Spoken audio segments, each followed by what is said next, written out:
The wind carried the scent of rust and old hay across the outskirts of town, where the forgotten barns slumped against the hills like relics of a time no one remembered.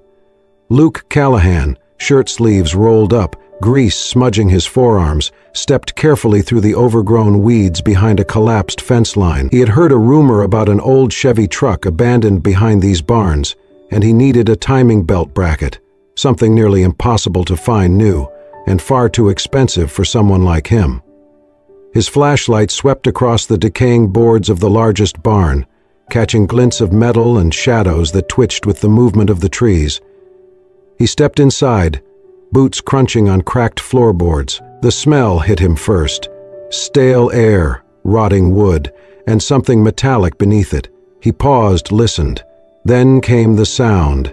It was soft, barely more than a whisper, but it didn't belong to the wind.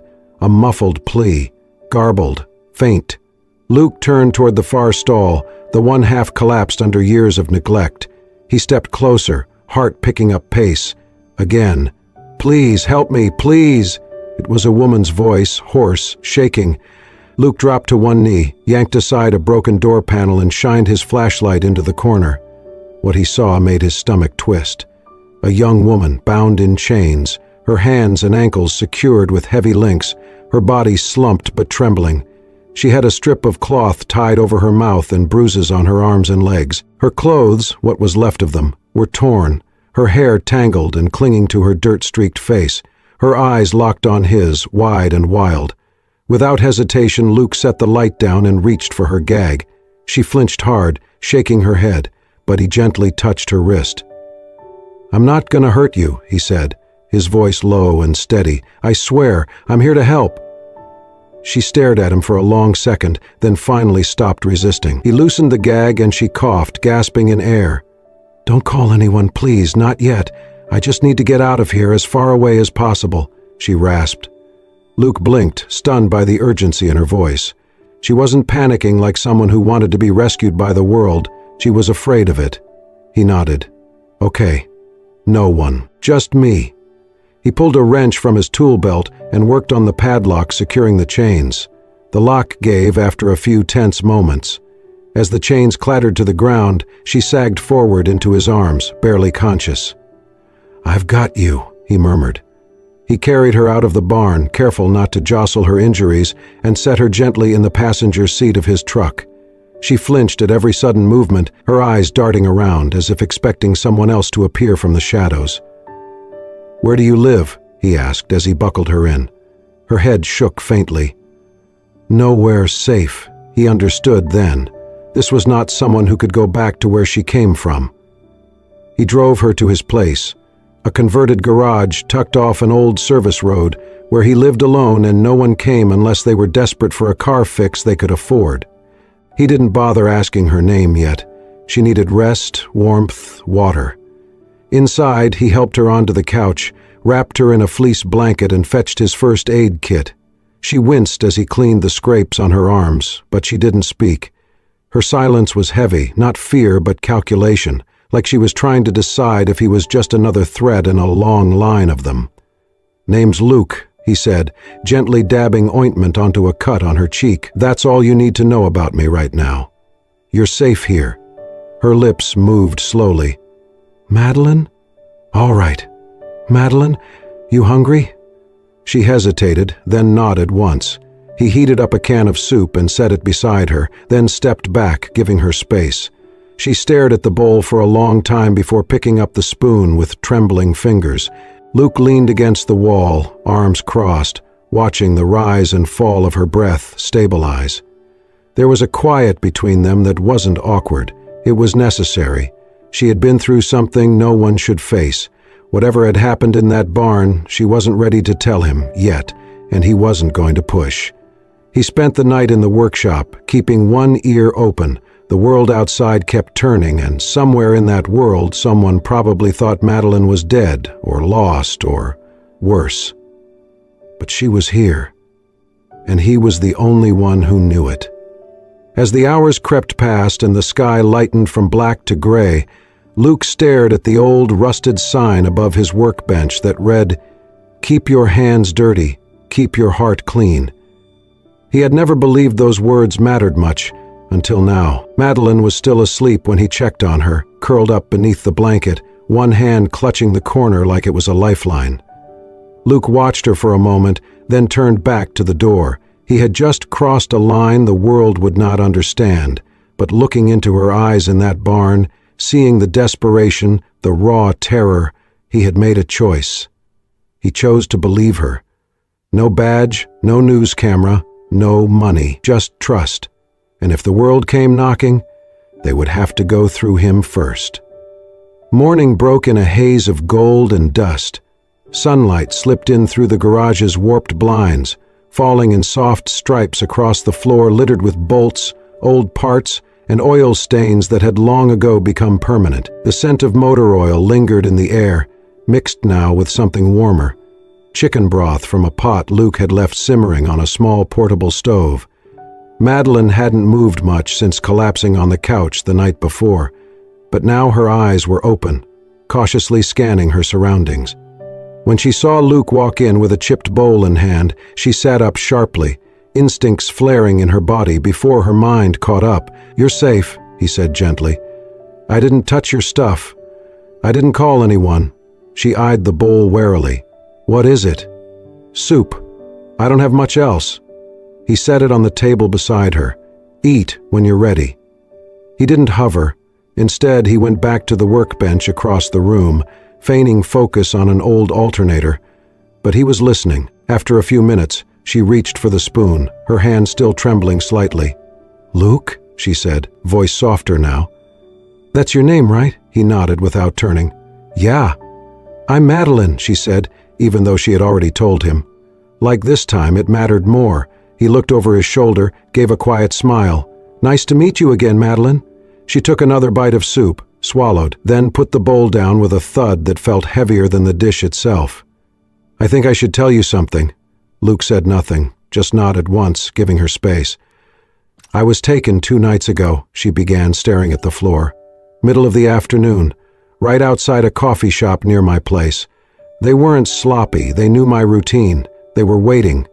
Her voice hardened as she pushed through the memory. Home of them pretended to ask for directions. Then another grabbed me from behind. I fought, bit one of them hard enough to draw blood, but they hit me hard. Next thing I remember, I was in the back of a van. No blindfold, no masks. They weren't afraid I'd recognize them. Luke's knuckles whitened slightly around the wrench he was holding.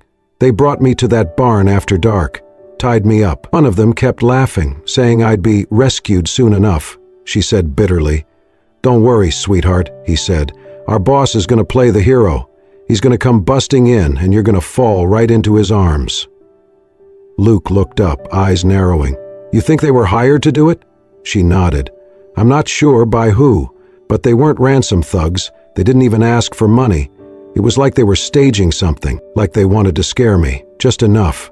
Luke crossed the room, sat down a few feet away. "Do you know who might have done this?" Her eyes searched his face. "I have a guess, but if I say the name, everything changes." "I don't need a name," he said calmly. "Not yet." She blinked, surprised. "Why not?" "Because right now you need to eat, breathe, and feel like the world isn't closing in. The rest can wait." Madeline exhaled, and for the first time her shoulders dropped a little. "You're not going to ask if I'm crazy? Or making it up?" "Nope." "Why?" He shrugged. "Because you didn't look crazy when I found you, you looked scared, and because people don't chain themselves to barn posts." She let out a short, almost shocked laugh, then quiet. "There's another reason I didn't want you to call anyone," she said. "If the person who did this knows I escaped, they'll try again, and this time I might not be so lucky." Luke leaned back in his chair, arms resting on his thighs. "You want to disappear for a while?" She nodded. "I can help with that," he said.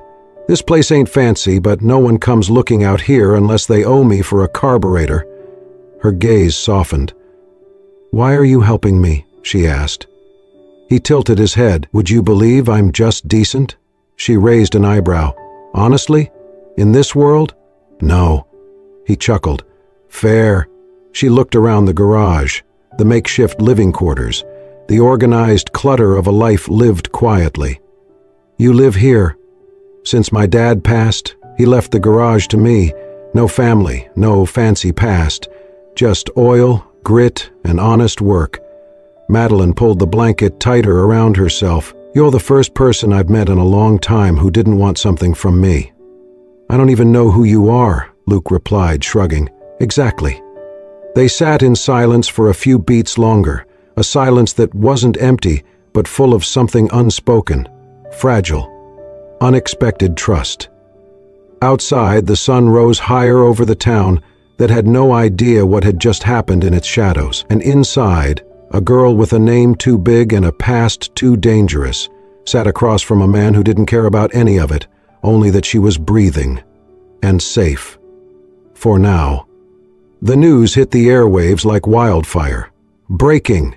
Madeline Carrington, heiress to the Carrington biomedical fortune, has been reported missing. Authorities say she was last seen outside a downtown cafe 2 nights ago. Sources suggest possible foul play. Luke stood in the center of his garage, holding a wrench that suddenly felt twice as heavy. The radio on the shelf buzzed with voices, reporters speculating, guests analyzing her family's history, her worth, her influence. He glanced toward the back room. Madeline was there, safe, alive, sipping tea on the edge of the cot, her knees drawn up to her chest. Her face paled when she heard the name Carrington echo from the speakers. You did not say Carrington, Luke said slowly, still processing. Madeline looked up, her eyes filled with guilt. I was going to, I didn't want it to change things. Luke opened his mouth, then closed it again. He turned the radio off. I don't care about your last name, he said finally, but that name Carrington meant power, influence, and enemies. They both knew what was coming. It did not take long. By evening, the first police cruiser appeared at the edge of the driveway, kicking up dust behind it. 2 more followed, along with a black SUV bearing tinted windows. A man in a dark suit stepped out, flashing a badge that did not belong to the local department. They moved fast. 3 officers came around the back. 2 approached the door with measured steps. Luke answered before they could knock. You, Luke Callahan? The man in the suit asked, eyes scanning the interior. Yeah, what's going on? Put your hands where we can see them. Madeline appeared in the doorway behind him. Wait, he didn't— Step back, ma'am, one of the officers barked. We have reason to believe this man is involved in the abduction of Madeline Carrington. Luke's hands went up slowly. This is a mistake. The man in the suit stepped forward, voice cold.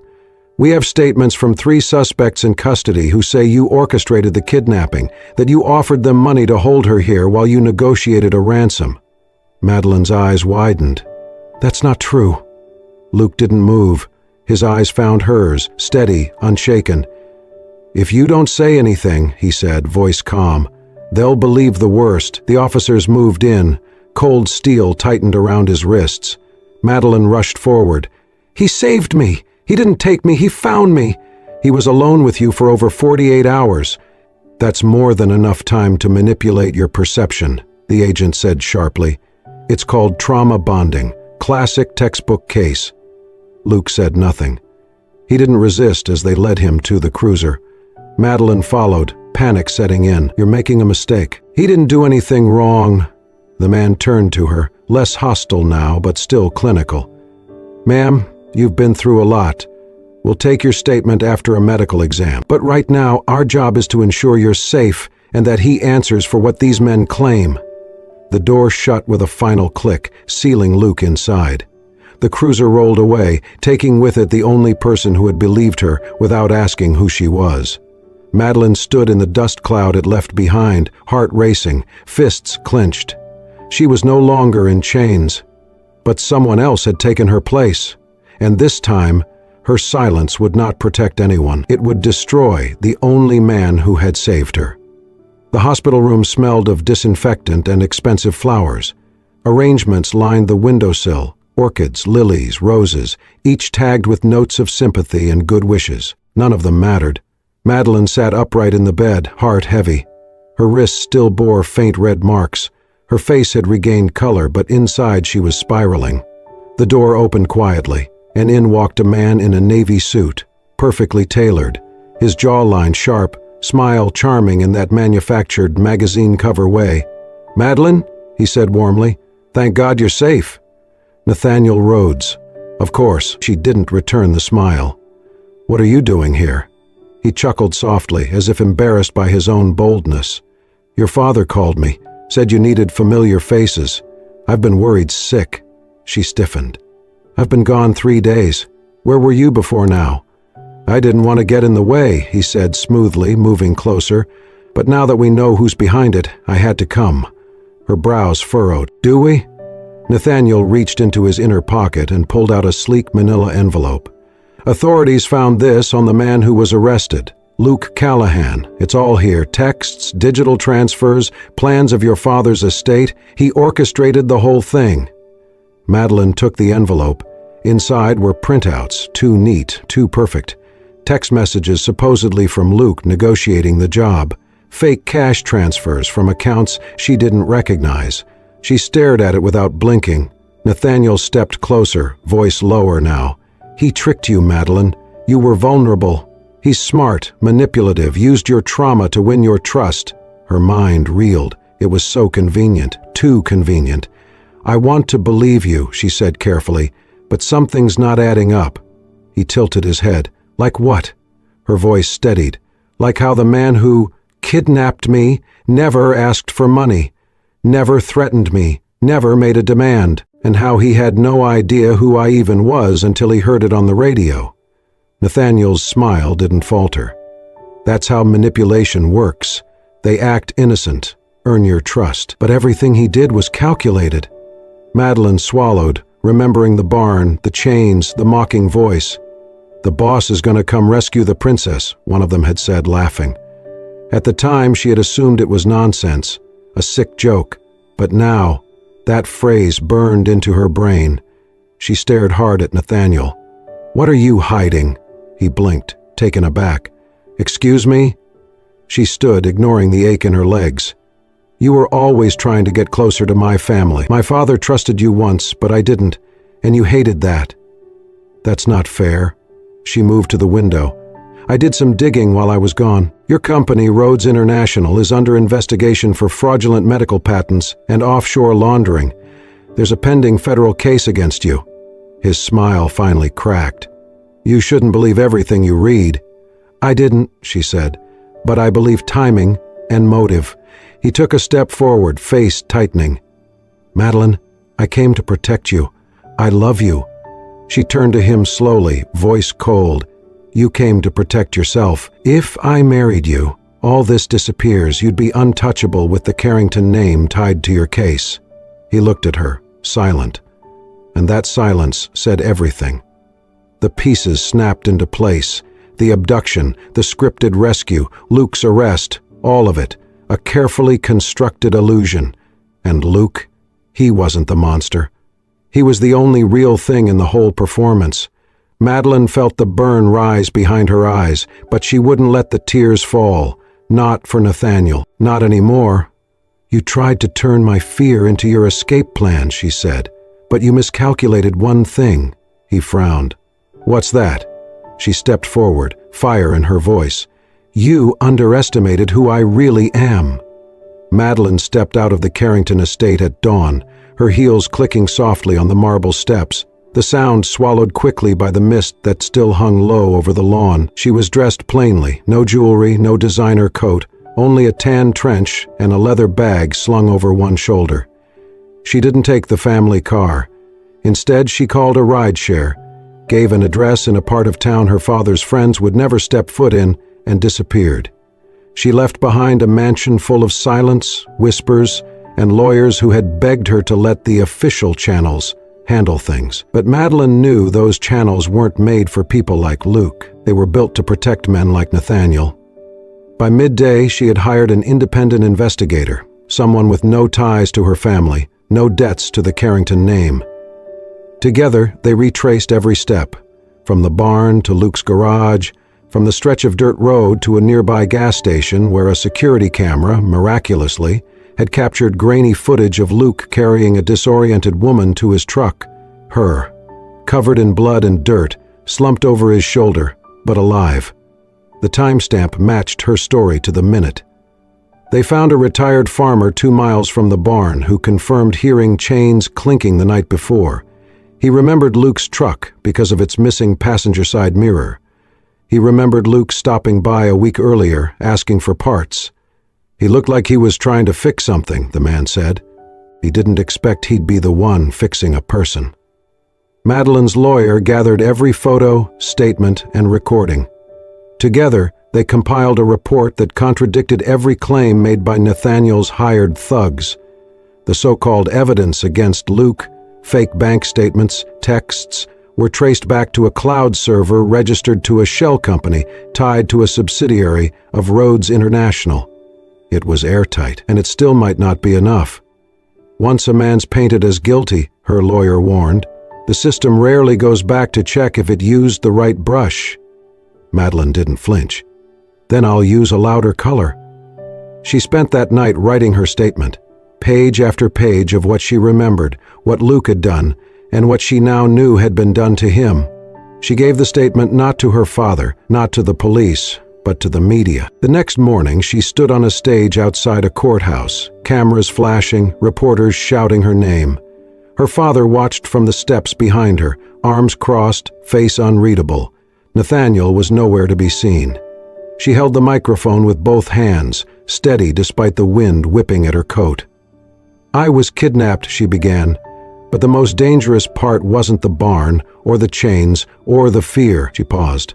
It was the silence after, the pressure to let it be buried, the suggestion that the man who saved my life, Luke Callahan, was anything but a hero. She recounted every detail, holding nothing back.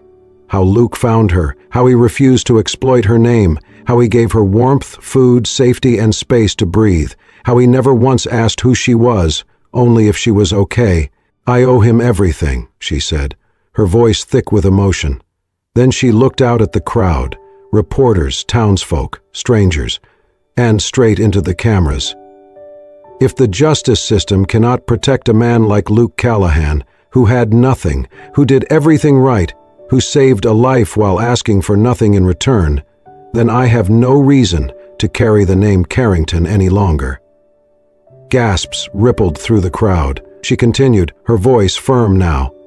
I renounce any association that shields predators, punishes truth, or lets power twist reality. I will not stand behind my name if that name silences the innocent. She stepped back. Flashes exploded. Reporters shouted questions. But Madeline didn't answer. She didn't need to. The truth had already spoken, and this time the world had heard.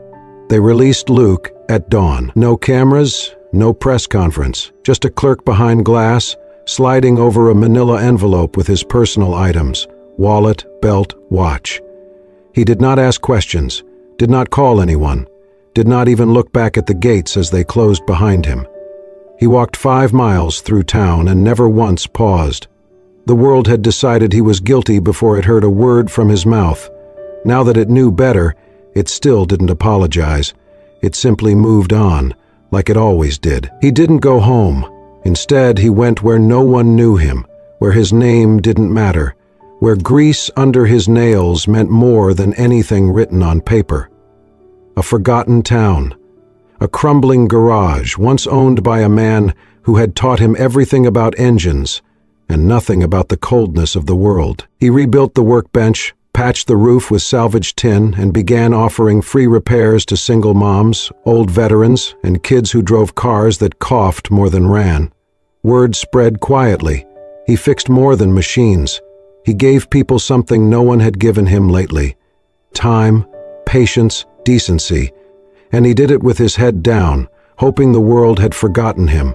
But she had not.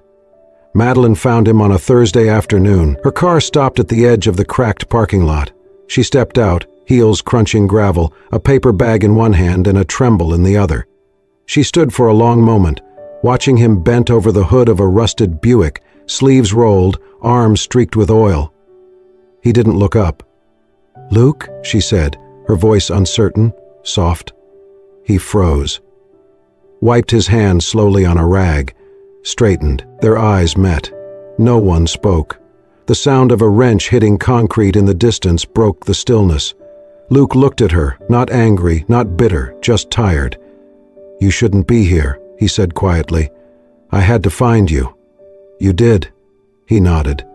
"Now what?" She stepped closer. "You disappeared. I thought that's what you'd want." She shook her head. "That's not what I want." He exhaled, setting the rag down. "You're Carrington. You belong on magazine covers and marble floors. I belong under a hood with a busted radiator." She blinked away the moisture in her eyes. "You really think that's what matters to me?" He didn't answer. "You said I shouldn't have stayed silent," she whispered. "So I didn't. I stood in front of the whole world and told them the truth. About you, about what you did, about what you didn't do." He watched her carefully, as if afraid to believe it. "I saw the press," he murmured. She stepped closer again.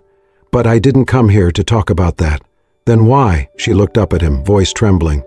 "Because I need you to understand something." He waited. "I used to think you saved me from a barn, but you saved me from something worse. My world, the lies, the silence, the comfort of doing nothing. You reminded me what it means to stand up, even when it hurts." Luke looked down, hands curled into fists. "Madeline." She pulled something from her coat pocket, a small silver ring, worn and simple, glinting under the fluorescent light. "This was my mother's," she said, "before the mansions, before the last name was a brand. She wore it when she was broke, and in love and free." She took his hand. "I don't need a man with a title. I don't need a savior. I just need someone who saw me when I wasn't anyone at all." She pressed the ring into his palm, eyes full of tears but voice steady. "I don't need a hero, Luke. I need you." He stood frozen, staring at the ring, then at her, and for the first time in what felt like years, he let the weight fall from his shoulders. Let himself breathe. Let himself believe. He pulled her in, gently, slowly, like she was something fragile he was finally allowed to hold, and she held back, with the kind of certainty money could never buy. Under a roof patched with tin, surrounded by rust and dust and broken things being made whole again, two people finally stopped running from their pasts, their fears, and from each other. 6 months later, the garage had a new sign. It was hand-carved, slightly uneven, and stained by sun and time, but the words burned into the wood were clear. Hope Garage, free to learn, free to grow. Luke stood in the doorway, arms crossed, grease on his sleeves as usual, watching 3 teenagers argue over the best way to align a brake caliper. Madeline leaned against the counter behind him, sorting through donated tools, her sleeves rolled up, hair tied back, face glowing from the sun and the satisfaction of doing something that mattered. They had started with nothing but the tools Luke already had, and a grant Madeline quietly secured, not through her last name, but by pitching the program under an anonymous proposal called Hands for the Forgotten. They taught skills, changed tires, fixed alternators, but more than that, they gave kids a reason to show up. Kids like Elijah, who had been kicked out of school for fighting, or Mia, who had lived in a shelter for over a year, or Tyler, who never spoke much but always showed up on time. Each one had their own ghosts, and somehow Luke and Madeline had become the place those ghosts quieted down. Nathaniel Rhodes, meanwhile, had been sentenced to 12 years in federal prison for conspiracy, evidence tampering, and obstruction of justice. His empire had crumbled under the weight of truth, and when the verdict was read, Madeline didn't even flinch. She was busy teaching a girl how to change oil. One afternoon, after a long day in the heat, Luke sat on the porch steps, sipping iced tea, his boots unlaced and dusty. The kids had all gone home, the garage was quiet, and the sky was turning that particular shade of orange that only shows up at the end of summer. A small voice pulled him from his thoughts. "Mr. Luke?" He turned. It was Elijah, 9 years old, big brown eyes, oversized hoodie and all. He walked up slowly, twisting the hem of his sleeve between his fingers. Luke smiled. "What's up, kid?" Elijah stood in front of him, fidgeting. "Can I ask something weird?" Luke nodded. "Go for it." The boy looked down. If I don't have a dad, And if you're not too busy, could you maybe be mine? The words hit harder than any wrench ever had. Luke stared at him, stunned, his mouth slightly open. He looked over at Madeline, who had just stepped outside, holding a tray of leftover cookies. She froze mid-step, her eyes locking with his, her chest rising slowly with the weight of the moment. She didn't say a word. She didn't need to. Luke set his tea down and reached out, placing a steady hand on Elijah's shoulder. "I'm not going anywhere," he said softly. "How about we start there?" Elijah smiled, eyes wide, before leaning in and hugging Luke tight around the middle. Madeline stood still, her hand tightening around the edge of the tray. She had watched Luke stand tall in silence while the world misunderstood him, watched him rebuild lives one bolt, one screw, one lesson at a time, watched him never ask for anything in return. And now, standing in the golden light of evening, watching a little boy cling to him like he was the safest place on earth, she knew she had chosen the right man. Not because he wore a suit, not because he had a name that opened doors, but because when a child who had nothing asked him to stay, he said yes. Later that night, as they cleaned up the garage together, Madeline reached into her back pocket and pulled out a folded piece of paper. "What's that?" Luke asked. "Our next grant application," she said, smiling. "I'm thinking we expand the program, maybe build a small classroom in the back." Luke chuckled. "And who's going to teach?" "You, obviously." He looked at her. "And you?" She stepped closer, touched the back of his hand. "I'll be right here. Always." They stood in silence for a moment, listening to the cicadas, to the creak of the sign above, to the hum of something greater than machinery, the rhythm of a life finally being lived.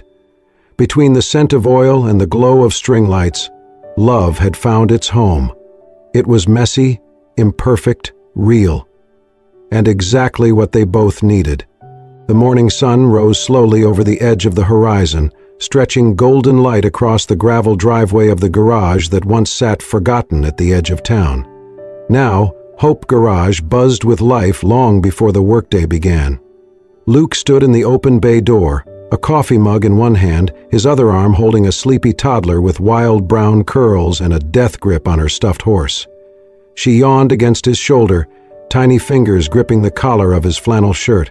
Behind him, Madeline hummed softly as she packed lunch bags, one for her, one for Luke, and a third for the community center where she now volunteered twice a week, running workshops for young mothers.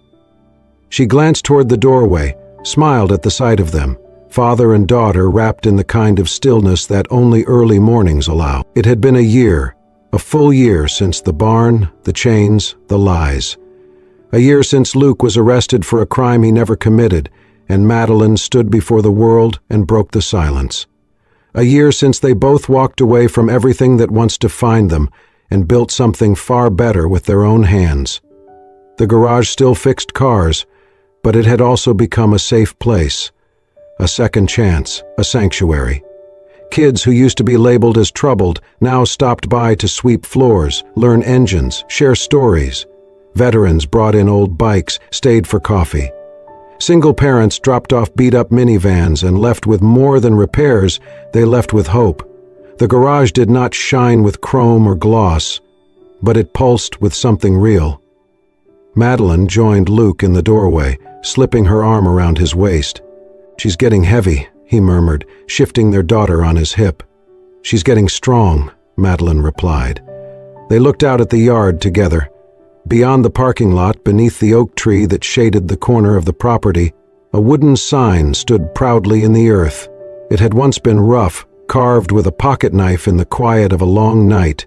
Now it was freshly painted, protected with varnish, the letters bold. The right man was never missing, just misunderstood.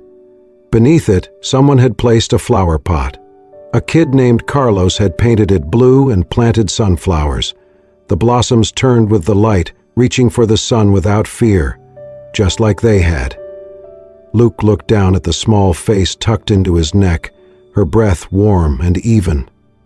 "I never thought life would look like this," he said softly. Madeline rested her head on his shoulder. "That's because you were chasing something else." "I was running," he corrected. "Until you stopped me." She leaned up and kissed his cheek. "No, You stopped when someone finally believed you were worth staying for." He looked at her then, eyes soft, steady. "You always knew?" She nodded. "Even before I knew your name." The wind passed gently through the trees. A truck pulled into the lot, one of their volunteers waving from the window. Another day would begin soon. Wrenches, sweat, coffee, conversation, maybe a few scraped knuckles and a lot of laughter, but for now, they stood still. Together. No spotlight, no headlines, no armor.